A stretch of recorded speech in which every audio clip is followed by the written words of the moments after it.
नमस्कार मित्रांनो, आपण एक गोष्ट समजून घेऊयात, पण त्याआधी चॅनेलला लाईक, सबस्क्राईब आणि शेअर करायला विसरू नका. एकदा क्रिस्लर हा महान व्हायोलिन वादक आपल्या कार्यक्रमाला एक व्हायोलिन वाजवत असताना एक श्रोता स्टेजवरती त्याला भेटण्यासाठी आला. "तू जसं आज वाजवलंस असं वाजवता यावं यासाठी मी माझं सारं आयुष्य खर्च करीन," असं तो बोलला. क्रिस्लरने उत्तर दिलं, "मी तसं केलंय.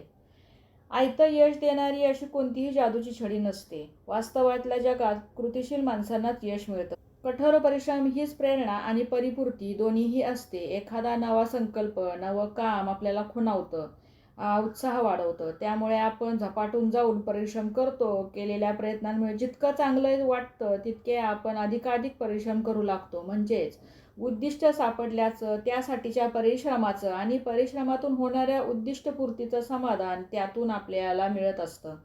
कष्ट केल्याशिवाय उत्तम ध्येय साकार होणार नाहीत आणि इच्छाशक्ती नसेल आणि कष्ट करण्याची तयारी नसेल तर प्रचंड प्रतिभाही वायाला जाते. यातून आपण काय शिकलो? तर अगदी छोटी ध्येय पूर्ण करण्यासाठीही कठोर परिश्रमांची गरज असते आणि कठोर परिश्रमाशिवाय यशप्राप्ती होत नाही.